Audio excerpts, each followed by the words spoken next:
오늘 말씀 빌립보서 1장 12절부터 18절까지 말씀 교독하도록 하겠습니다. 빌립보서 1장 12절로 18절까지 말씀입니다. 형제들아, 내가 당한 일이 도리어 복음 전파에 진전이 된 줄을 너희가 알기를 원하노라.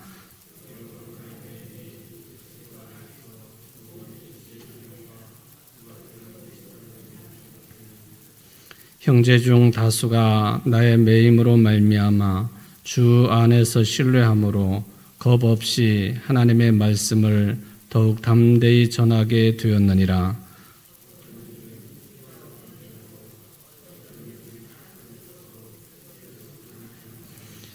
이들은 내가 복음을 변증하기 위하여 세우심을 받은 줄 알고 사랑으로 하나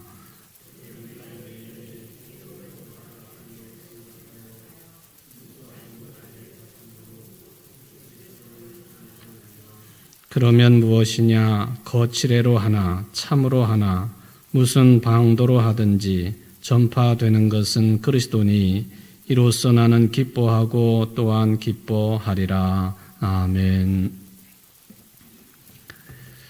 오늘 본문 말씀을 가지고 두 번째 말씀을 생각해 보도록 하겠습니다. 복음을 방해하고 또 교회를 무너뜨리려고 하고 또 예수 믿는 사람들을 괴롭히는 일에 사실 바울은 앞장섰던 인물이죠. 그런 인물이 이제 복음을 중심으로 살아가고 복음을 전하는 일, 그것도 이방 사람들에게 복음 전하는 일을 열심히 하는 사람이 되었습니다. 복음을 전하기 전 철저한 유대인 바리새파 사람으로 그리고 상당한 지위를 가지고 있었던 인물로 교회를 반대하고 예수 믿는 사람들을 괴롭히고 그리고 복음을 방해했던 때는 사실은 바울이 그렇게 고난을 당하지 않았습니다. 그런데 복음을 전하면서부터 또 교회를 옹호하고 또 예수 믿는 사람들과 함께 깊은 믿음의 동질감을 가지고 생활하면서부터는 무지인 고난 속에 들어가게 되었다 하는 것이죠. 성경이 잘 증언하고 있는 그런 내용이 되겠습니다. 그래서 그가 어떤 고난을 겪었는지에 대해서 바울이 언급을 하는데 오늘 빌립보서는 아닙니다만은 고린도 교회에 보낸 두 번째 편지 중에 보면은 그가 구체적으로 어떤 환난과 고난 속에 있었는가 하는 것을 이야기를 합니다. 그 내용들을 읽어보면은 바울이 아예 그렇게 언급을 해요. 내가 이런 이야기 하는 것은 신앙적으로 하는 것은 아니다. 내가 이런 이야기 하는 것이 마치 어리석은 사람의 이야기, 어리석은 사람처럼 기탄 없이 한 번 말하는 것이다 하는 그런 단서를 달아놓고 자기가 받는 고난과 환난의 구체적인 내용들을 언급을 합니다.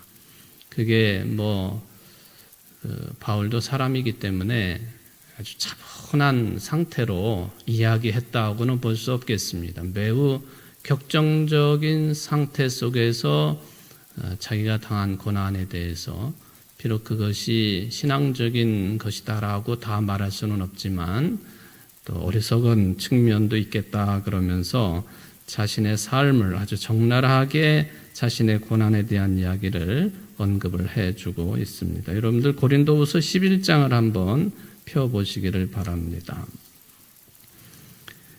고린도후서 11장 16절부터 한번 보겠습니다.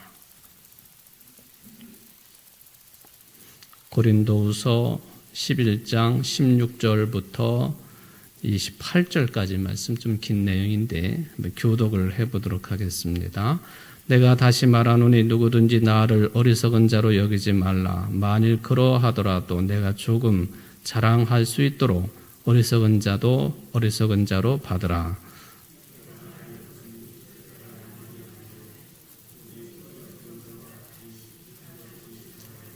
여러 사람이 육신을 따라 자랑하니 나도 자랑하겠노라.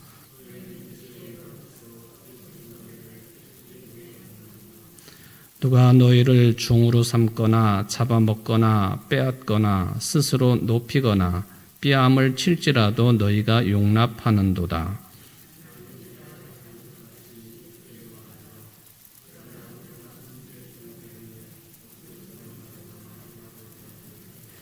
그들이 히브리이냐 나도 그러하며 그들이 이스라엘이냐 나도 그러하며 그들이 아브라함의 후손이냐 나도 그러하며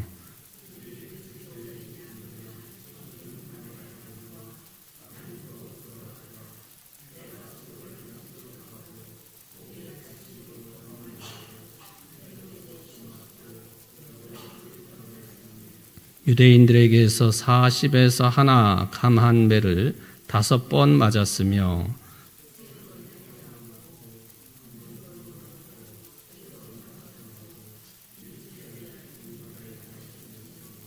여러 번 여행하면서 강의 위험과 강도의 위험과 동족의 위험과 이방인의 위험과 신의 위험과 광야의 위험과 바다의 위험과 거짓 형제 중에 위험을 당하고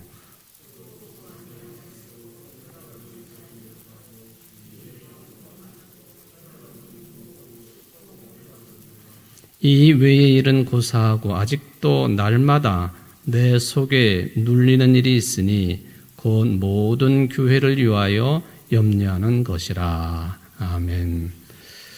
여기 보면은 이제 23절부터 28절까지가 바울이 복음을 전하면서 어떤 환난과 핍박과 고난을 겪었는지에 대해서 좀 소상하게 이제 기록으로 남겨 놓았습니다. 이게 이제 어리석은 자랑인 줄 알면서도 이것을 말한다라고 이야기를 하고 있죠.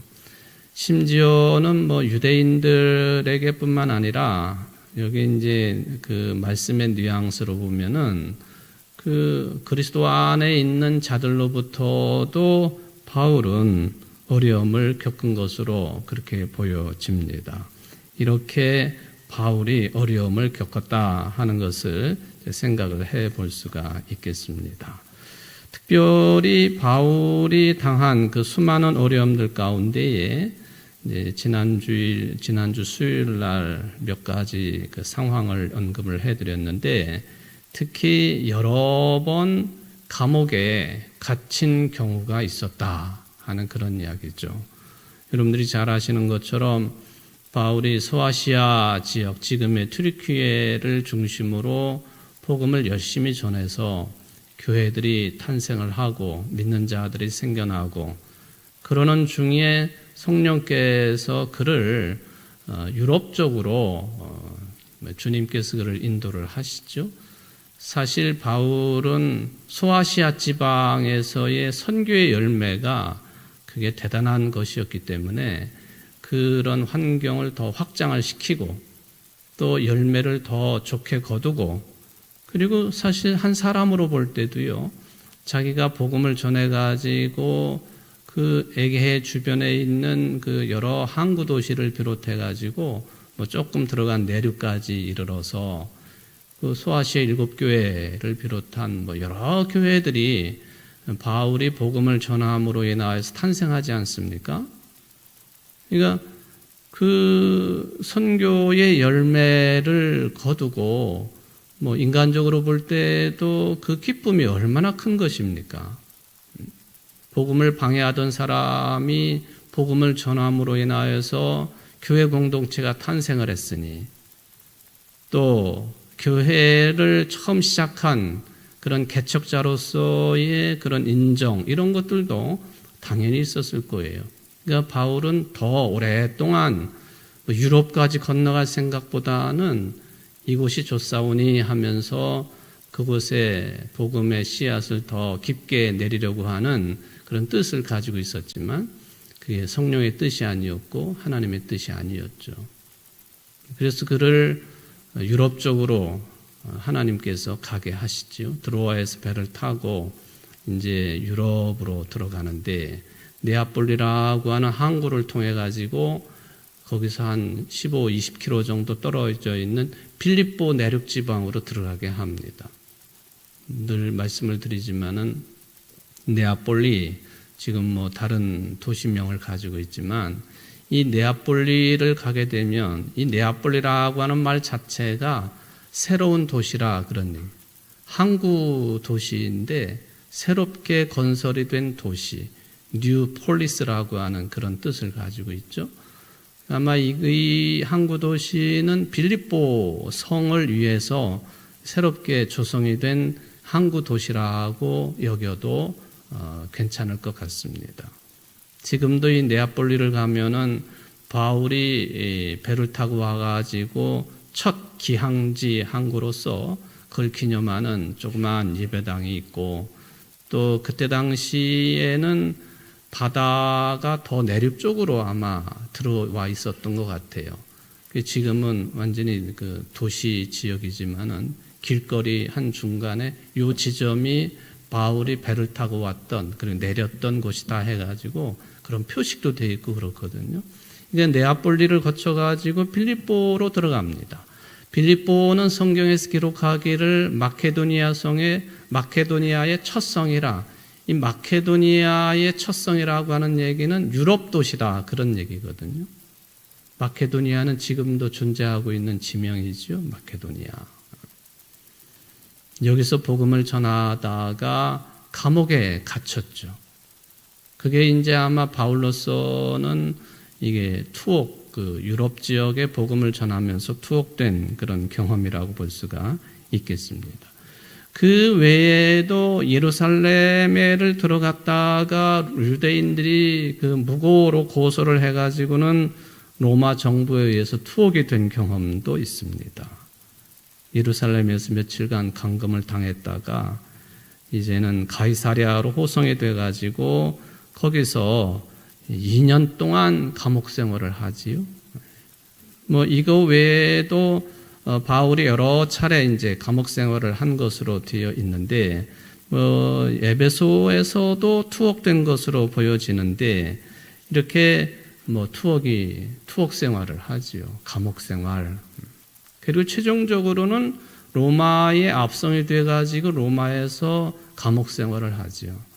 그러니까 지금의 감옥과 같은 생활보다는 외부인들을 그런 대로 접촉할 수 있는 상황의 감옥 생활, 로마에서 복음도 전하고 또 측근인 사람들도 누가 같은 사람들도 끝까지 바울 곁에 있었고 이런 표현들을 보면은 감옥 생활이지만은 조금은 자유스러운 그런 생활을 했지 않겠는가 그런 생각을 해보는데요. 이런 그 투옥 생활을 여러 차례 하는 거예요. 오늘 이 고린도후서에도 보면은 옥에 갇히기도 더 많이 하고 이런 표현들이 그런 이야기들을 함축적으로 표현한 것이다라고 볼 수가 있습니다. 여러분, 내가 이런 일을 하다가 감옥에 갇히기도 하고 매도 맞고 태장도 맞고 이런저런 어려움들을 겪었습니다. 이런 이야기가 당시로서 쉽게 꺼내놓을 수 있는 이야기는 아니었을 것이라고 저는 생각을 합니다. 그 얘기는 뭐냐 하면은 이 바울이 수많은 교회들을 개척을 하고 세웠는데 물론 모든 교회들을 똑같은 비중으로 생각하거나 사랑했다고는 볼 수 없어요. 그런데 유독히 오래 머물렀던 곳이라든지 여기 유럽 지역에 처음 세운 교회라든지 이런 교회들은 유달리 더 많은 관심이 있을 수밖에 없어요. 그게 이제 빌립보 교회잖아요. 빌립보 교회. 그러니까 빌립보서를 쓰면서 자기가 당한 일이 뭐냐 하는 거에 대해서 12절에 보면 형제들아 내가 당한 일이라고 하는 그런 표현을 사용을 하지 않습니까? 그가 당한 일, 복음을 전함으로 인해서 환난과 핍박을 겪었던 그런 일이죠. 그리고 또 하나 교회를 든다고 한다면 아마도 에베소 교회일 것 같아요. 에베소 교회. 가장 오랫동안 머물면서 복음을 전하고 교회의 틀을 잡았던 곳이기 때문에 에베소라고 하는 지역, 지금은 고대 도시를 열심히 발굴을 하는 과정 속에 있는데 가 보면은 그리고 이 에베소의 그 지역들을 그때 2000년 전 일들을 상상하면서 복원을 해놓은 그런 장면들을 볼 때마다 이 에베소 지역이 참 대단한 곳이었다 하는 느낌을 갖게 됩니다. 이 에베소 지역 사람들을 만나기를 원했던 바울의 감정이라든지 생각, 이런 것들을 생각해 보면은 유독 수많은 교회들 가운데에 이 빌립보 교회와 에베소 교회는 바울이 자기 속에 있는 것까지도 다 끄집어내놓고 말할 수 있는 대상이었다고 보여집니다. 좋은 일을 말하는 거야 어느 때나 누구에게나 할 수 있는 일이지만은 자기가 겪은 어려움을 토로하는 것은요 쉽지 않은 일이거든요. 그러니까 빌립보 교회와 에베소 교회는 그게 가능했던 교회들이었다라고 생각을 해볼 수가 있겠습니다. 믿을 만한 대상, 의지할 만한 사람들, 복음 전도자이기 때문에 전적으로 하나님만 의지하는 게 사실이고 옳은 거지만은 그래도 사람들에게 복음을 전한 사람, 한 사람 사도로서 바울도 그렇게 의지할 만한 사람들이 필요했었고 그 의지한다라고 하는 내용 속에는 자신이 겪고 있는 고난도, 고통도 함께 대화로 나눌 수 있고 또는 기도의 제목으로 나눌 수 있는 그런 대상들을 저는 의미한다고 보여집니다. 여러분들 그 고린도후서 말씀을 우리가 이제 교독을 해보았는데 바울이 당한 수많은 고난과 환난에 대해 들을 때마다 어떤 생각이 좀 드시나요? 바울은 역시 위대한 인물이구나. 그런 생각이 들 수도 있겠고요. 또 신앙의 자유가 주어진 오늘날의 삶과 비교를 해보면 그렇게 미련하게 그렇게 살았나 하는 생각도 가능하리라고 생각이 됩니다. 어떤 분들은 연민의 감정을 가지고 바울의 이런 내용들을 읽을 수도 있겠습니다. 또 어떤 분들은 바울은 그랬나? 그런 일이 나에게는 닥치지 않았으니까 천만다행이다. 그렇게 안도의 그 숨을 쉬는 사람들도 있지 않겠습니까? 또 한편으로 보면은 바울이 당한 환난과 이 우여곡절이라든지 고통과 고난 이런 것들을 생각해 보면은 좀 순수한 마음이죠. 이렇게 우리가 편안하게 신앙의 삶을 이루어가고 교회 생활을 이어가고 있고 그리스도인이라고 하는 영광스러운 그런 이름이 주어져 있는 이러한 삶을 산다고 하는 것에 이게 좀 미안한 생각. 우리도 바울처럼 그렇게 살아야 되지 않겠는가? 이렇게 편안하게 신앙생활 한다고 하는 것, 이거 좀 불안한 것 아닌가? 이런 생각도 이제 가질 수도 있겠죠.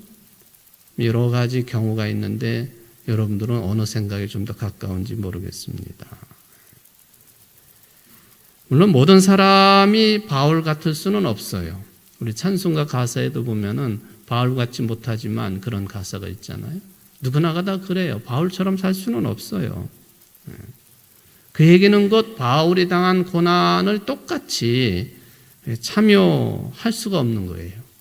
그러면은 바울과 같이 살 수 없어서 바울과 똑같은 고난에 우리가 그런 정도의 고난에 참여하지 않았다고 해가지고 불안해할 필요는 없는 거예요. 그건 분명해요. 그럼에도 불구하고 우리 기독교의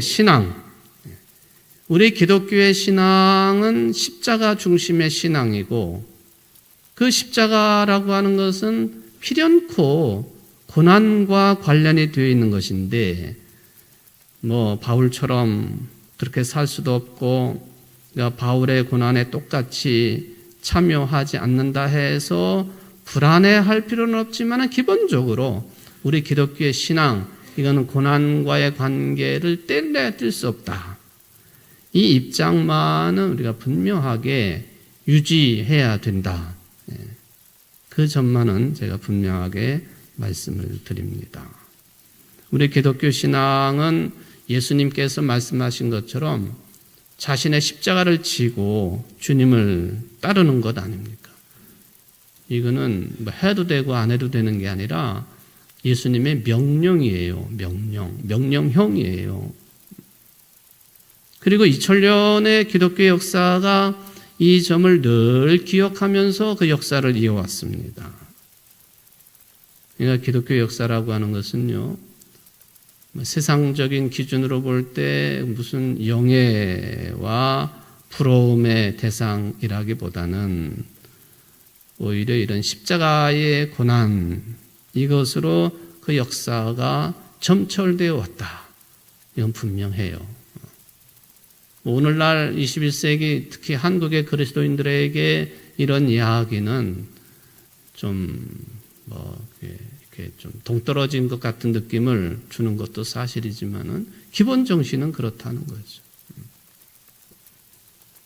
우리 권사님 기도하신 것처럼 우리가 120년의 역사를 이어오는데, 그동안의 믿음의 선배들이 겪었던 그 신앙을 유지하고 또 이 교회 공동체를 깨트리지 않고 이거를 유지해 오려고 했던 피눈물 나는 기도, 헌신, 이거 우리가 소홀히 할 수 없는 것 아닙니까?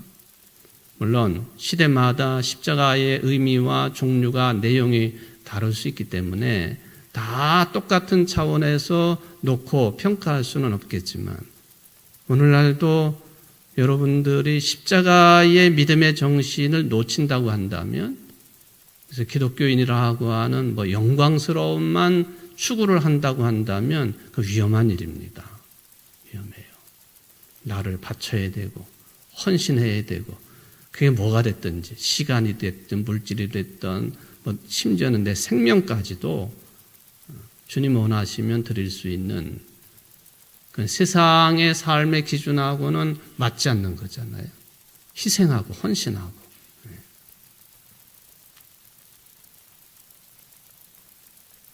어떤 목사님이 저한테 그런 얘기를 하더라고요. 나는 그 영광의 목회만 했다고.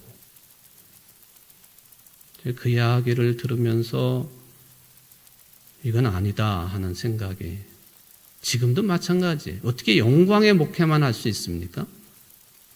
그건 불가능한 얘기거든요. 철저하게 목회 자체가 십자가의 목회거든요. 어려움이 없었다 그 얘기인가? 내가 하고 싶은 대로 다 했다는 그 이야기인가? 지금도 해석이 잘 나오지는 않습니다만은, 그 십자가를 중심으로 하는 기독교 신앙의 정신, 그 근간만은 우리가 늘 유지를 해야 된다. 바울처럼 하지는 못해도 그런 이야기죠. 이렇게 기독교 신앙이 고난과 밀접한 관련을 가지고 있다고 하는 것, 그는 무엇보다도요, 우리가 그리스도로 믿고 따르는 예수님께서, 즉 십자가에 못 박혀 죽으신 예수님께서 그렇게 죽으셨는데, 보면은 예수님의 그 십자가의 삶이 유대인들에게는 어떻게 여겨졌다고요? 유대인들에게는 거리끼는 것으로, 그렇죠? 같은 유대인들에게 십자가를 지고 십자가의 죽음을 맞이하는 것은 거리끼는 것으로 여겨졌어요. 그럼 이방인들에게는 미련한 것으로 여겨진 거죠. 거리끼는 일이 되었고 미련한 것이 되었다. 고린도전서 1장에 나오고 있는 그런 표현이죠. 여러분, 이 유대인과 이방인이라고 하는 그 표현, 또는 유대인과 헬라인이라고 하는 이 표현은 이런 의미다라고 하는 것을 제가 지난 수요일도 말씀을 드렸던 것 같은데 정확한 기억은 아니겠습니다만은, 유대인 아니면 이방인이에요. 아니면 유대인 아니면 헬라인이에요. 그러니까 유대인 외에 헬라인, 그 이방인을 말하는 것이요. 이걸 그냥 헬라인이라고 표현하기도 하고 이방인이라고 표현하기도 하고, 하나님을 믿고 의지하는 유대인 외에 여타의 다른 사람들은 다 헬라인이고 이방인들이에요. 그 얘기는 뭐냐면, 예수님이 유대인들에게는 십자가의 죽음이 거리끼는 일이고, 또 여기 헬라 사람들, 이방인들에게는 이게 미련한 짓이다라고 하는 얘기는요, 유대인도 포함되고 헬라인, 이방인도 다 포함되고 모든 사람들이 예수님의 십자가 정신과 십자가의 죽음을 그렇게 생각했다는 얘기예요. 어느 누구 하나 찬성하거나 잘한 일이라고, 옳은 일이라고 평한 사람이 없다는 얘기예요. 그것을 바울이 고린도 교인들에게 편지를 보내면서 그렇게 이야기한 거죠. 유대인들에게는 거리끼는 것이요, 이방인들에게는 미련한 짓거리. 예수님이 그렇게 사셨다는 거예요. 또 그렇게 가셨다는 거죠. 그런데 다른 종교인을 포함해가지고 모든 세상 사람들이 그렇게 거리끼는 것으로, 미련한 것으로 생각하고 판단하고 있는 것을 우리는 우리 인생의 삶의 토대로 받아들인 사람들이죠. 그러니까 아무리 시대가 변해도 우리 신앙의 정신 중에 십자가의 정신은 떼어내서도 안 되고 뗄 수도 없다 하는 거죠. 고난이 들어있는 것이죠. 그런데 이제 세상 사람도 그렇게 판단을 하는데, 우리는 그 십자가의 신앙 정신을 우리 신앙의 토대요, 우리의 삶의 기반으로 여기며 사는 사람들이니까, 그거를 거리끼는 사람들이나 미련하게 여기는 사람들과의 사이에 갈등이 없을 수가 없어요. 그건 분명합니다. 만약에 십자가의 믿음 정신을 근간으로 해서 살아가면서도 사회생활을 하고 직장생활을 하고 세상의 삶을 살아가는데, 구체적으로 인간관계를 맺어가는데 갈등이 없다? 그렇다면은 뭐라고 말해야 될 수 있을까? 그거는 십자가의 능력을 상실한 거예요. 잘못됐다는 얘기죠. 이제 좀 뒤에 좀 더 구체적인 말씀을 드리겠습니다만은, 안 그러면은 예수님의 십자가를 거리끼던 자들, 미련하다고 여겼던 사람들이 그걸 다 역시 우리들처럼 자신들의 신앙의 토대로 삼고 삶의 근거로 삼는 경우에만 갈등이 없을 수 있습니다. 근데 주님이 언제 오시는가? 세상 끝까지 복음이 전해질 때 오시는데 아직도 멀었잖아요. 그러니까 우리 예수 믿는 사람들과 그렇지 않은 사람들과의 갈등이라고 표현해도 좋겠고요. 인식의 차이는 역사를 보는 관점도 다르고, 사회를 보는 관점도 다르고, 인간들을 보는 관점도 다르고, 그리고 우주를 보는 관점도 다르고, 창조 세계를 보는 관점도 다 다른 이런 사람들과 태평세월로 지낼 수 있느냐? 그렇지는 않은 거죠.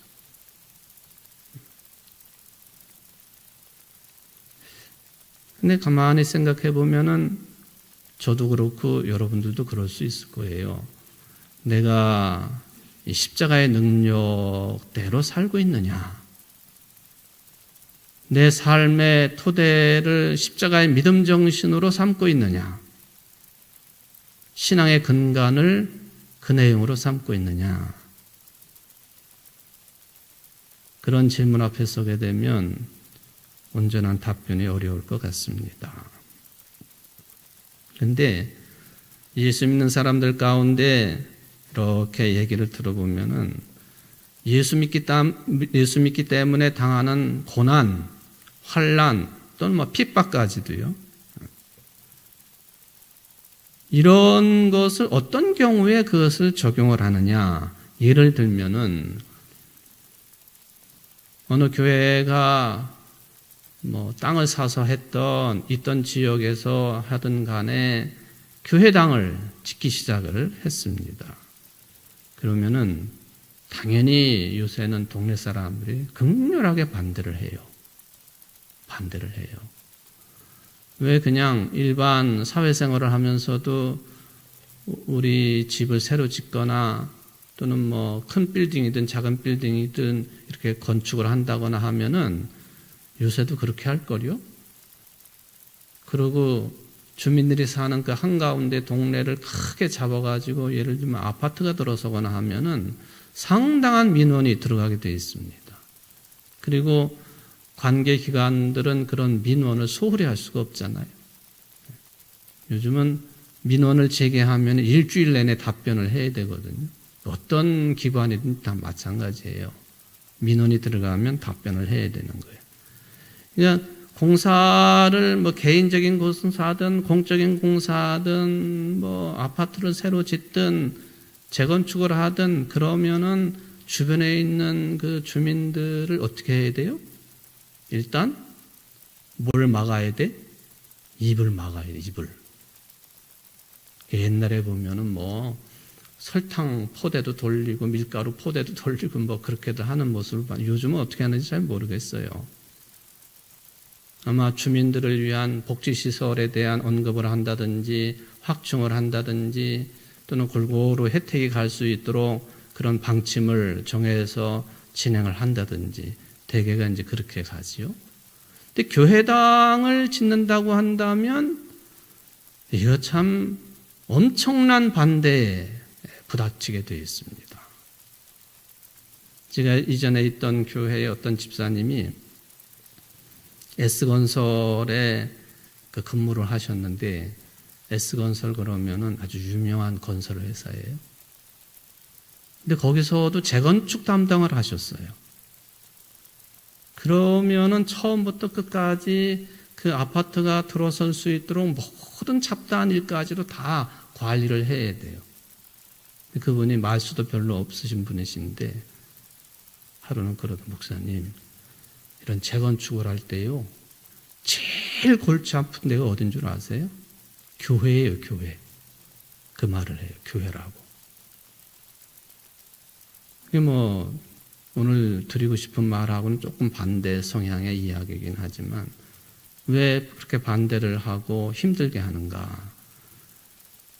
예를 들면은 우리 교회 같은 경우에 한참 전에 이 지역을 다 재건축, 재개발을 한다고 그래가지고 우리 교회도 거기에 포함이 됐었거든요.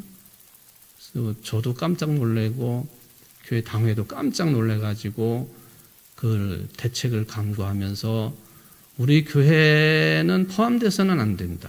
그러니까 우리 교회는 제척 대상으로 해달라 해가지고는 관계로에 그냥 여러 번 이야기를 하고 심지어는 그런 문제를 가지고 충북노회에 헌의를 해가지고는 지금도 충북노회는 뭐가 있느냐 하면은 청주제일교회 보존대책위원회가 아직도 있어요.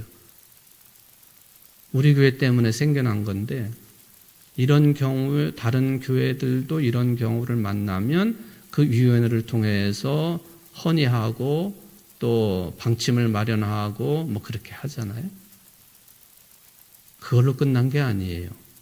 우리 교회가 주동이 돼가지고 노회를 통해가지고 총회에다가 헌의까지 한 거예요. 우리 교회는 절대로 그런 범주에 들어가서는 안 된다고.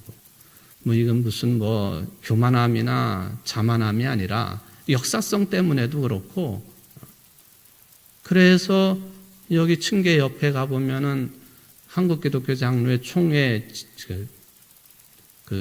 유적 제6호 그래가지고 지정을 받고 총회가 허락을 해서 여기다 비석을 세우는 것 아닙니까? 우리 교회 함부로 건들지 말라고. 그거 생각해 보면은 그런 일을 추진하던 분들에게는 우리 교회는 아주 밉상이었을 것 같아. 제가 느낌에도 보면은 뭐 그런 경우가 있을 수 있죠. 그런데 만약에 교회 건축을 하려고 하는데 동네 사람들이 방해를 한다든지 또 세상에서 교회에 대한 비판적인 그런 이야기를 다룬다든지 하면은 이게 기독교가 교회가 당하는 고난으로 생각할 수도 있지 않겠습니까? 가정적으로 보면은 내가 교회 생활하고 신앙 생활하는 걸 가지고 부모 형제 자매가 방해를 한다든지 못 가게 한다든지 또는 시어머니와 며느리 관계가 그런 문제 때문에 갈등을 겪는다든지 이것도 고난의 일종이라고 생각할 수 있지 않겠습니까? 이게 고난일 수 있고요. 또 세상과의 갈등일 수도 있고. 그런데 생각해 보면 이런 경우는 조율을 해가면서 대화를 해가면서 지혜와 인내로 해결될 수 있는 부분들이 상당히 많다는 거예요.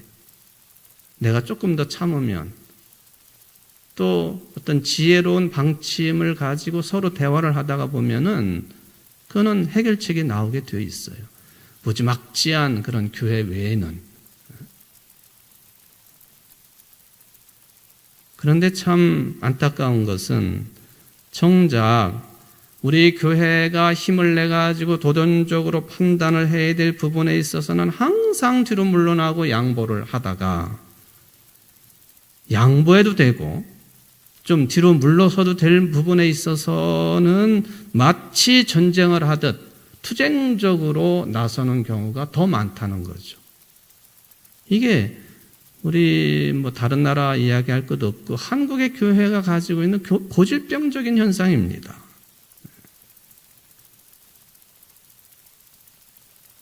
교회가 너무 이해타산에 밝아가지고 민감하게 반응을 하니까 사회에서는 교회 이기주의라고 그렇게 표명을 하고 있지 않습니까? 그런 걸 가지고 우리가 고난이라고 말하고 또는 핍박이라고 말하고 환난이라고 말한다 하면은 예수 그리스도의 십자가의 고난과 십자가의 죽음을 제가 볼 때는 모독하는 것 같아요. 욕심을 있는 대로 부리다가 그게 뜻대로 안 되니까 이기적인 생각을 가지고 그렇게 대하다가 어려움을 겪으니까 우리가 핍박당하고 있다고, 고난 중에 있다고. 이기적인 거죠. 주님의 십자가 정신을 모독하는 수가 있을 수 있다. 그런 생각입니다. 물론 아직 이루어지지 아니한 하나님의 나라, 그거를 생각하고 행동하기 때문에 세상에 돌아가는 모든 일들이 자기중심적이고 이기적이고 물질중심적이고 이런 것 아닙니까? 이런 걸로 점철이 되고 있는 이 세상에서 우리가 투쟁하고 고난받는 것은 마땅히 그래야 됩니다. 물론 우리들이 세상의 모든 정치, 경제, 문화라든지 교육이라든지 일일이 다 간섭하자고 하는 것이 아니라 하나님의 나라의 표징들을 내보임으로써 인간적인 힘을 과시하려고 하는 모든 세력들의 전횡을 일삼지 못하게 하자는 그 뜻이죠. 그러다가 보면은 감수해야 될 고난이 분명히 있다 하는 거예요. 때로는 경제적인 불이익을 겪을 수도 있고 또 사회적인 고립감을 당할 수도 있고 또 세상의 모든 압력이 우리를 집중적으로 짓누르게 할 수도 있을 것입니다. 근데 오늘 바울이 주신 말씀을 생각해 보면요, 자기가 당한 이 고난, 환난, 핍박, 이거를 어떤 방향으로 신앙 고백하고 해석을 하고 있느냐 하면요, 오히려 복음을 전하는 것, 복음을 전하는 거에 어떤 그 촉진제 역할, 자기가 받는 환난과 고난과 핍박이 복음을 촉진시키게 되었다 하는 것을 빌립보 교인들에게 이야기를 하고 있습니다. 아마도 한쪽 측면에서 보면은 바울이 복음을 열심히 전하다가, 그것도 이방 지역 사람들에게 복음을 열심히 전하다가 복음 전함의 결실이 상당히 많았는데, 그러다가 감옥에 떡하니 갇히게 되니까 안 되겠다, 바울을 대신해가지고 우리가 더 힘을 내야 되겠다 해가지고는 용기 백배해서 그 지역 그리스도인들이 용기를 내서 복음을 전하게 된 것 같아요. 오늘 말씀을 이렇게 쭉 따라가다 보면은 사실적인 평가인 것 같습니다. 가능하면 고난 없이 복음을 전하기 위해서 모두 다가 사태를 관망하고 있고 사태 추이를 관망하고 있는 그런 때에 바울이 떡하니 감옥에 갇힌 것은 굉장히 강력한 자극이 되었던 것이 분명합니다. 어떤 자극이냐?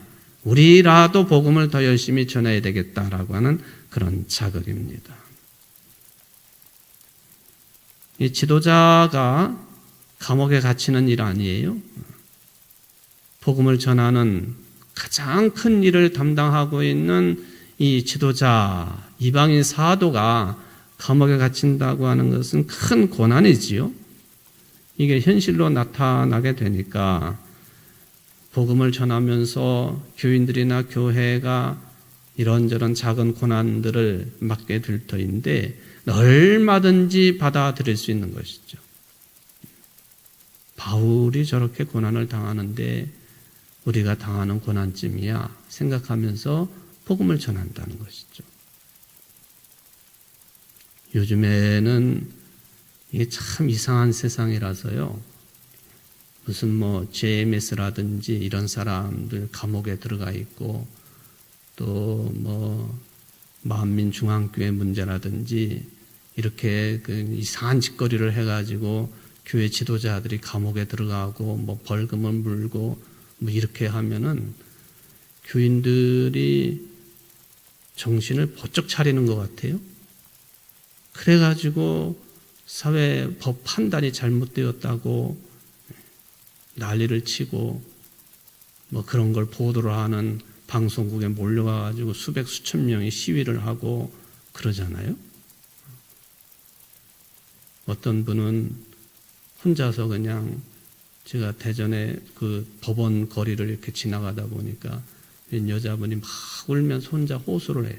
이렇게 그 피켓을 읽어보니까 JMS 법원이 잘못 판단했다. 아무 죄도 없는 우리 자기네 종교 지도자를 이렇게 힘들게 할 수 있느냐 그러면서 눈물을 막 흘리면서 혼자서 그렇게 호소를 하고 있는 장면. 야, 참 불쌍한 인생이구나. 그러니까 잘못된 길로 들어서게 되면은 선악 구별하기 어려운 것이고 진리와 비진리를 구별하는 것도 불가능하게 되어 있고 그냥 무조건적이죠. 그건 무조건적으로.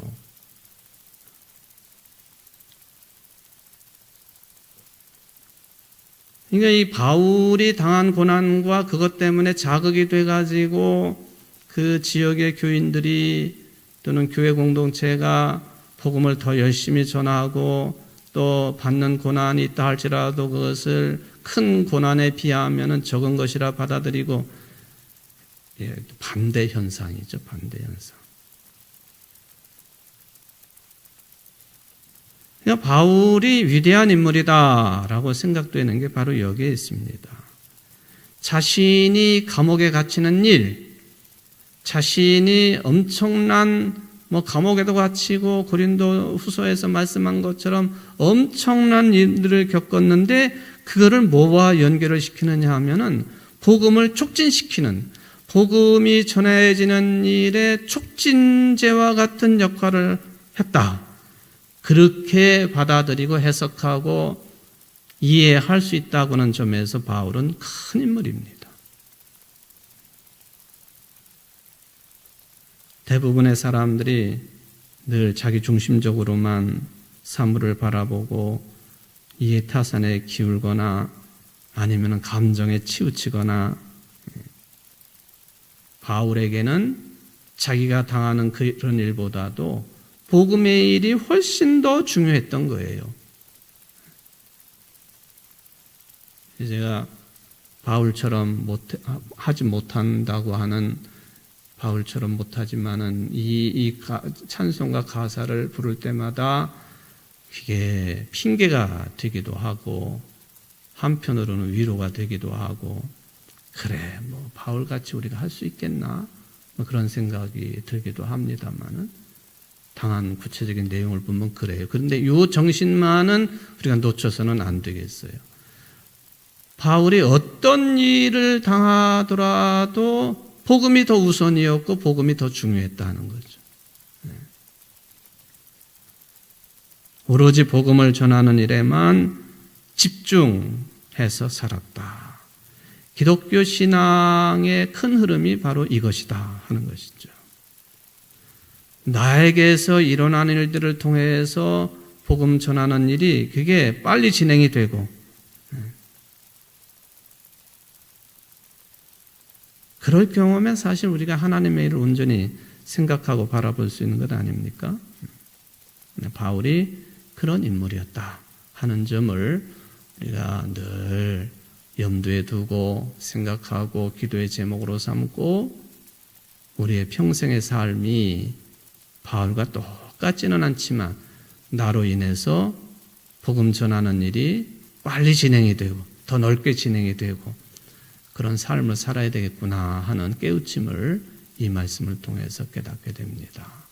여러분들도 2000년 전에 나랑 상관없는 그런 상황이다 그렇게 생각하지 말고, 내가 신앙인으로 그리스도인으로 사는 것 때문에 이런 일 저런 일 겪지만은 그 겪는 일 때문에 복음 전하는 일이 훨씬 더 그게 촉진제가 되고 이렇게 된다고 한다면 하나님의 일이고 하나님께 영광 돌리는 일이 되는 것이다. 이런 신앙을 다시 한번 다잡을 수 있는 여러분들 되시기를 주의 이름으로 축원을 드립니다. 은총의 하나님 아버지 감사를 드립니다. 사도 바울이 복음을 전하는 일 때문에 엄청난 일들을 겪고 고난받고 핍박을 당하고 혼란 속에 있었는데, 그의 신앙관 또 그가 바라보는 신앙의 눈길은 우리들하고는 전혀 달랐다고 하는 것을 오늘 말씀을 통해서 확인을 했습니다. 자기가 그렇게 어려움을 겪지만은 그 일 때문에 교회가 성도들이 복음 전하는 일을 더 열심히 하고 또 하나님의 일에 집중을 하게 되었다고 하는 그것을 평가를 합니다. 우리들은 어떠한 삶을 살아왔는지 앞으로 살 것인지에 대해서 이 중요한 신앙적인 관점을 늘 명심할 수 있도록 성령께서 깨우침을 허락하여 주시고, 그렇게 살아갈 수 있는 힘과 능력을 충만하게 허락하여 주옵소서. 수요일 저녁 때마다 교회에 나와 하나님의 말씀을 받고 있는 우리의 사랑하는 모든 성도들이 이런 신앙관에도 철저함을 가질 수 있도록 도와주시고, 오로지 하나님의 일에 집중하게 부족함이 없는 신실한 삶이 되어줄 수 있도록 복을 내리워 주옵소서. 예수님의 이름으로 간절히 기도합나이다. 아멘.